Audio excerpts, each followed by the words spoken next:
महाराष्ट्रात सध्या एकच विषय चर्चेला जातोय आणि तो म्हणजे पंढरपूरच्या विठ्ठल रुक्मिणी मंदिरात सापडलेला तळघर आणि त्या तळघरात सापडलेल्या मूर्ती। पण साधारण जी आख्यायिका आहे त्याच्याबद्दल मी माहिती देते आणि त्यासाठी आपण आलेलो आहोत ते प्रल्हाद महाराज बडवे यांच्या जे स्मृतीस्थळ आहे किंवा स्मृती मंदिर आहे तिथं। आता श्री संत प्रल्हाद महाराज बडवे हे जे आहेत हे ज्या वेळेला साधारण हे मंदिर बनवण्यात आलं असेल किंवा त्या मंदिराचा जो कालखंड सांगितला जातो, विशेषतः ज्या वेळेला साधारणपणे हल्ले होत होते त्या कालावधीमध्ये प्रल्हाद महाराज जे आहेत, वरती मी तुम्हाला चित्रामध्ये दाखवू शकते की प्रल्हाद महाराज जे आहेत ते खूप मोठे भागवतकार होते आणि त्यांचं नाव एवढं प्रख्यात होतं की स्वतः पांडुरंग येऊन त्यांचं भागवत ऐकतात अशी आख्यायिका आहे। आणि प्रल्हाद महाराजांनी पांडुरंगाची जी मूर्ती आहे त्या मूर्तीवर आक्रमण होण्यापासून अनेक वेळा वाचवलं अशा सुद्धा आख्यायिका आहेत। आणि त्यामुळं प्रल्हाद महाराज बडवे यांचं एक खूप मोठं स्थान जे आहे या संपूर्ण पंढरपुरामध्ये आहे। आणि मुख्य म्हणजे आता जे तळघर सापडलेलं आहे त्या तळघरातून प्रल्हाद महाराज बडवे यांचं जे घर आहे तिथपर्यंत एक भुयार होतं आणि या भुयाराच्या माध्यमातून मूर्ती जी आहे, जी मूळ पांडुरंगाची जी मूर्ती आहे ती आणण्यात आली होती। तिचं संरक्षण करण्यासाठी, जतन करण्यासाठी ते आणण्यात आलेली होती असं आख्यायिका आहेत। आणि तेच भुयार मी आज तुम्हाला दाखवणार आहे। आपण आता यापूर्वी मंदिरातलं जे सापडलेलं तळघर आहे ते पाहिलं होतं आणि आता मी तुम्हाला दाखवणार आहे ते प्रल्हाद महाराज बडवे यांच्या घरातलं भुयार। आपण तिथं आलोय। खरं तर काळाच्या ओघामध्ये हे भुयार तेवढं राहिलेलं आहे किंवा खालचं जे तळघर आहे ते राहिलेलं आहे, वरचं जे काही चित्र आहे त्यात बदललेलं आहे। चला तर मग आपण जाऊया, नेमकं बघूया की हे तळघर कसं आहे आणि या तळघरामध्ये अजून काय काय दडलंय। कारण ज्या वेगवेगळ्या आख्यायिका आहेत त्या आख्यायिकांवर प्रत्येकाचं वेगवेगळं म्हणणं आहे। आणि प्रल्हाद महाराज बडवे यांचे कुटुंबीय सुद्धा आपल्या बरोबर आहेत। ते जरी कुटुंबीय असले तरीही त्यातले काही जण जे आहेत त्या आख्यायिकांवर विश्वास ठेवतात। काहींचं असं म्हणणं आहे की आम्ही केवळ पुराव्यांवर विश्वास ठेवतो। आपण बघतोय आता आपण 8 ते 10 पायऱ्या उतरून आलेलो आहोत आणि आपण आता खाली चाललेलो आहोत। तर आतमध्ये आल्यावर आता आपण जे तळघर बघितलं त्यापेक्षा बरंच मोठं असं हे संपूर्ण तळघर आहे। आणि या संपूर्ण ही जी घटना आहे या घटनेशी संबंधित म्हणजे प्रल्हाद महाराज बडवे यांचे कुटुंबीय सुद्धा आपल्या बरोबर आहे। हे तळघर सापडल्यानंतर ज्या वेगवेगळ्या चर्चा केल्या जात आहेत त्यांच्याबद्दल त्यांचं म्हणणं काय आहे ते आपण जाणून घेणार आहोत। आता इथे जी तुम्ही पाहत आहात ही प्रल्हाद महाराज बडवे यांची समाधी आहे किंवा त्यांचं एक देव इथं ठेवले होते 1659 ला। त्यामुळं देव काढून नेल्यानंतर ही जागा रिक्त राहू नये म्हणून इथं काही दिवस भागवत ठेवलं आणि भागवतानंतर पुढच्या काळात इथं पादुका ठेवून देवाचं स्मरण म्हणून आम्ही याचं पूजन करतो। नक्की, म्हणजे जी आख्यायिका आहेत वेगवेगळ्या की मंदिरातून पांडुरंगाची जी मूळ मूर्ती आहे तिच्यावर कोणी हल्ला करू नये किंवा ती कोणी त्याच्यावर दुसऱ्या प्रकारचे प्रहार करू नये यासाठी म्हणून मूळ मूर्तीचं जतन करावं किंवा तिचं संरक्षण करावं म्हणून ती मंदिरातून इथं आणून ठेवण्यात आली होती। हे बरोबर आहे की मंदिरातून मूर्ती इथं आणून ठेवली। 1659 साली अफजल खान जेव्हा आला तेव्हा मूर्ती इथं ठेवली होती, सत्य। पण त्यासाठी भुयारातून आणली, इथं भुयार आहे, या ज्या काही गोष्टी आहेत ह्या दंतकथा आहेत। कारण देव आणायचा आज जो इथं रस्ता अस्तित्वात आहे हा रस्ता त्या काळी नव्हता। मंदिर आणि प्रल्हाद महाराजांचं घर हे एकच होतं, त्यामुळे तिकडून इकडं आणणं हे फारसं अवघड नव्हतं, त्याला भुयाराची गरज नाही। आणि ही जी वास्तू आहे ही प्रल्हाद महाराजांच्या निवासस्थानाची वास्तू आहे, त्यामुळे त्यांच्या घरात ठेवल्यामुळं त्यांना काही तसं व्यवधान दुसऱ्या गोष्टीचा कोणाचा त्रास व्हायचा विषय झाला नाही। तुम्ही त्यांचे वंशज आहात आणि तरी 9वा वंशज त्यांचा, तरी सुद्धा तुम्ही असं म्हणता आहात की ही दंतकथा आहे। जे आहे ते तसंच म्हणणार, आम्ही ऐकलं एवढंच म्हणणार। दुसरं असं की इतिहासाचा अभ्यास करीत असताना आणि मी कायद्यानं वकील असल्यामुळे दोन्ही गोष्टी आत्ता म्हणलं की कागद असला पाहिजे काहीतरी तरच याला सत्यता आहे। देवळातून इथं भुयार आहे, तिथं भुयार आहे, आता इथं पंढरपुरात भुयाराच्या अनेक संकल्पना आहेत। अहिल्या देवींच्या वाड्यातून देवळात भुयार आहे असंही दंतकथा आहे। पण हिचं वास्तव असण्याचं कारण काय? काहीच कारण नाही। पण मग जसं तुम्ही सांगता आता आपण या भुयारामध्ये आहोत, म्हणजे उंची आपण साधारणतः बघितली, तळघरात आहोत, उंची जर आपण बघितली तर एक चांगली 8 ते 9 फूट उंची आहे। आणि जर अशी आपण संपूर्ण जर बघितलं तर आता आम्ही इथे 5-6 जण उभे आहोत आणि तरी सुद्धा एवढी मोठी जागा या ठिकाणी शिल्लक आहे। असं मग याचं प्रयोजन काय? म्हणजे कारण चर्चा अशी आहे, बांधकामशास्त्राचा गुण आहे। पूर्वीच्या काळी सुमारे 300 वर्षापूर्वी पेशवाई, उत्तर पेशवाईच्या काळामध्ये जी बांधकामं झालेली आहेत ती सगळी बांधकामं तळघराच्या बांधकामाची आहेत. खाली आर्च आणि त्याच्यावर ओसरीवर धाब्याचं घर असं पद्धत आहे. त्यामुळे घरं पंढरपूर भागातली जी प्रदक्षिण रस्त्याच्या आतली घरं आहेत, ज्याला जुनं पंढरपूर म्हणू आपण, ती सगळी घरं या पद्धतीनं बांधकाम केलेली आहेत. पण अनेक जण असे आहेत जे हे सुद्धा सांगतात की त्या काळामध्ये सातत्याने हल्ले होत राहायचे आणि त्यावेळेला आपले जे देवी देवता आहेत त्यांचं संरक्षण करण्यासाठी प्रत्येकाच्या घरामध्ये अशी भुयारं होती किंवा अशी रचना करण्यात आली होती, तळघरं ठेवण्यात आली होती, जेणेकरून मूळ मूर्ती ज्या आहेत त्या या अशा तळघरांमध्ये जतन केल्या जाव्या. तुम्हाला काय माहिती आहे, तुम्ही काय ऐकलं? त्यातला जो प्रकार आहे तो वास्तुशास्त्राचाच प्रकार आहे हा. आता ज्या पद्धतीने बांधकाम आरसीसी जे होत आहेत किंवा गर्डेल फरशीचे होत आहेत त्या पद्धतीने त्यावेळेची बांधकामं नव्हती. त्यावेळेची बांधकामं अशाच पद्धतीची होती. म्हणून हा जो भाग आहे हा जवळजवळ मंदिराचा सभोवतालचा, तर प्रत्येक घरामध्ये जवळजवळ प्रत्येकाच्या घरामध्ये अशा प्रकारचे तळघरं आहेतच. ते त्याच्यामुळे त्याच्याशी त्याचा संबंध जोडणं बरोबर होणार नाही. मूर्ती संरक्षण हा तर आमचा जिव्हाळ्याचाच विषय होता, पण त्याच्यासाठी तळघरातनं नेणं, तळघरात ठेवणं असा कुठलाही विषय नव्हता. त्यावेळी जे काही राजमार्ग होते, म्हणजे मूर्ती आम्ही देगावच्या पाटलाच्याकडे ठेवली आणि त्याच्यानंतर आम्ही आणली, त्याचे ऐतिहासिक पुरावे वगैरे सगळीकडे आहेत. त्या पुराव्याप्रमाणे ते मूर्तीचं संरक्षण करणं हा आमचा मूळ आमच्या बडवे समाजाचा तो एक गार्डियन म्हणून बडव्यांचे जे आमचे 4 हक्क, चीफ प्रिस्ट, ओव्हरशियर, गार्डियन आणि मॅनेजर, त्यातला गार्डियन हा जो महत्वाचा भाग आहे, तर मूर्तीचं संरक्षण हा आमचा त्यातला महत्वाचा भाग असल्यामुळे आम्ही ती मूर्ती संरक्षणासाठी जे जे त्यावेळी करणं शक्य होतं किंवा जे गरजेचं होतं त्यावेळी ते करत आलं आहे. आणि इथून ते मूर्ती तिकडे नेऊन ठेवण्याचं कारणच असं होतं त्यावेळी की मूर्ती संरक्षित राहिली पाहिजे.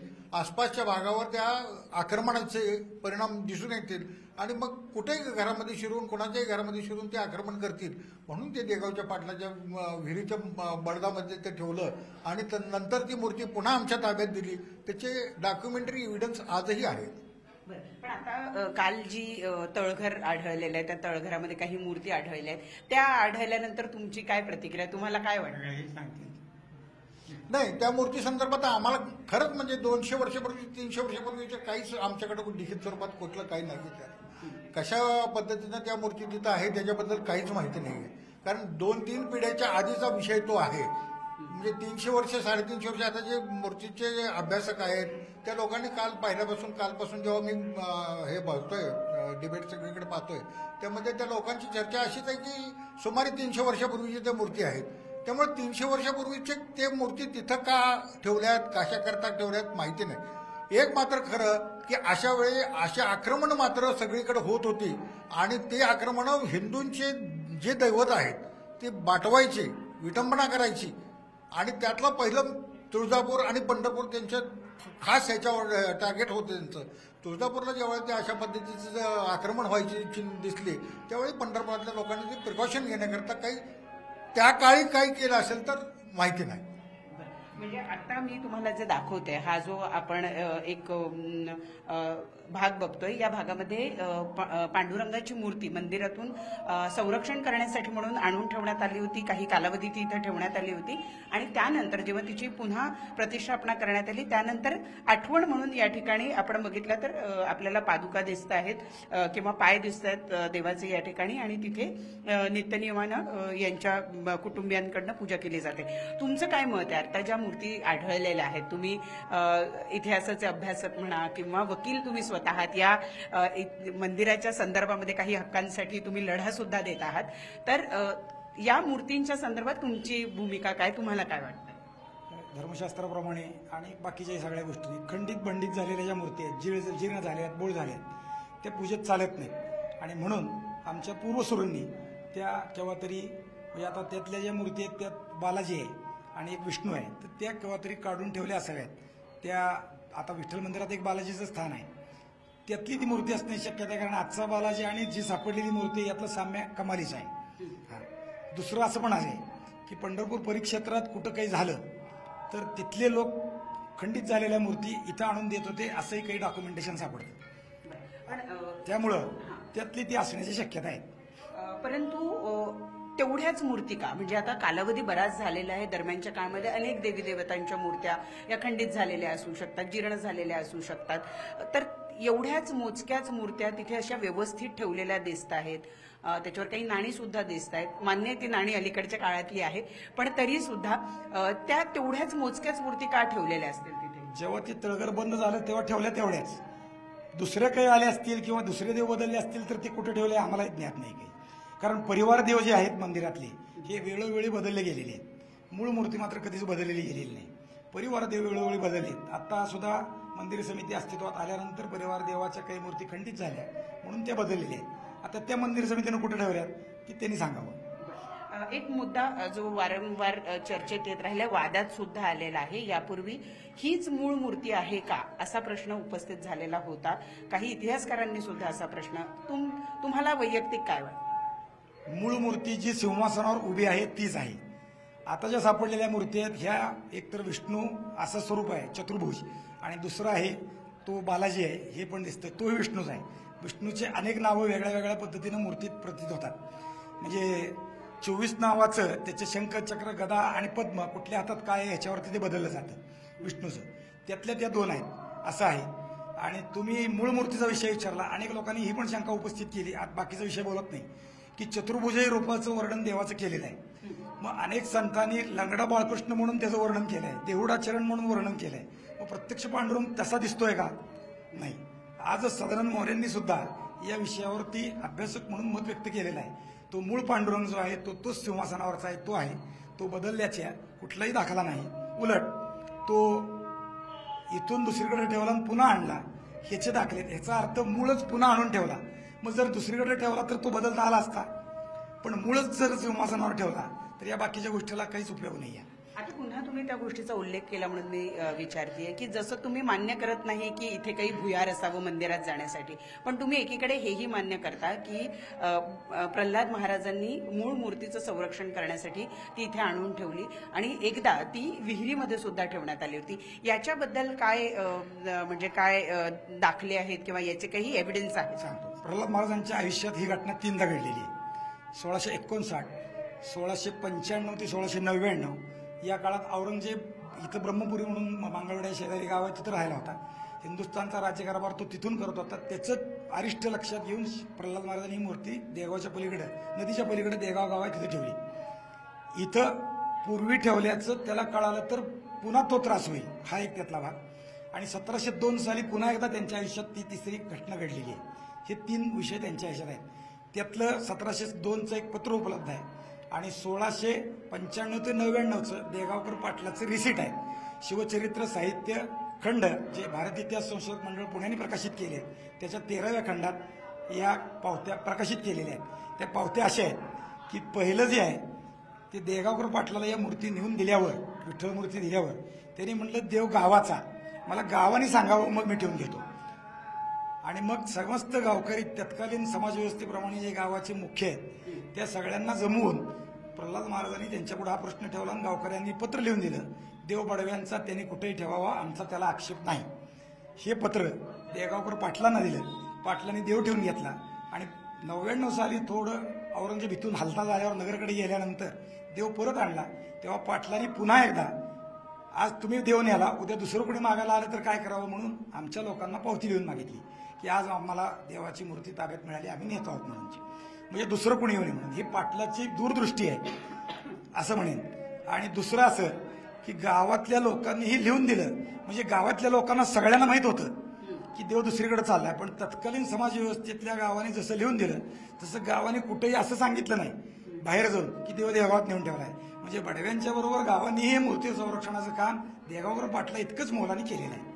म्हणजे या निमित्ताने एक नवीन गोष्ट जी आहे ती न्यूज 18 लोकमतच्या सगळ्या प्रेक्षकांना कळलेली आहे की ही आम्ही जागा तुम्हाला दाखवलेली आहे ज्या जागेमध्ये पांडुरंगाच्या मूर्तीचं एकदा संरक्षण करण्यात आलं, परंतु प्रल्हाद महाराजांच्या आयुष्यात तब्बल 3 वेळा त्यांनी पांडुरंगाची जी मूळ मूर्ती आहे त्या मूळ मूर्तीचं संरक्षण केलेलं आहे.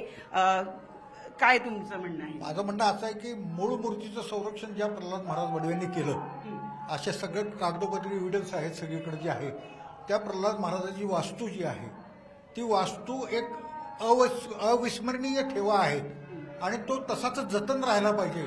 यासाठी महाराष्ट्र सरकारनं नव्हे, भारत सरकारने सर्वतोपरी प्रयत्न करून ही जागा कशी प्रिझर्व्ह राहील त्या पद्धतीने त्याचा म्हणजे एक अनमोल ठेवा आहे हा, की ज्या प्रल्हाद महाराजांच्या आयुष्यामध्ये अशा 3 वेळा घटना घडून सुद्धा प्रल्हाद महाराजांनी हा देव सर्वांच्या करता दर्शनाकरता उपलब्ध करून दिला. पुन्हा त्या प्रल्हाद महाराजांची स्मृती कायम टिकावी या उद्देशाने ती ह्या वास्तूचं जतन कायमस्वरूपी राहावं यासाठी ह्या सरकारनं सर्वतोपरी प्रयत्न करावेत अशी माझी पूर्ण इच्छा आहे. नक्की, म्हणजे कुटुंबियांची इच्छा आहे, त्यांच्या वंशजांची इच्छा आहे, कारण ही ती जागा आहे जिथं हे संरक्षण करण्यात आलेलं आहे. आणखी 2 वेळेला, म्हणजे आता हा भाग आम्ही तुम्हाला दाखवला, या व्यतिरिक्त आणखी 2 वेळेला अशा पद्धतीनं पांडुरंगाचं संरक्षण, पांडुरंगाच्या मूर्तीचं संरक्षण करण्यात आलेलं होतं.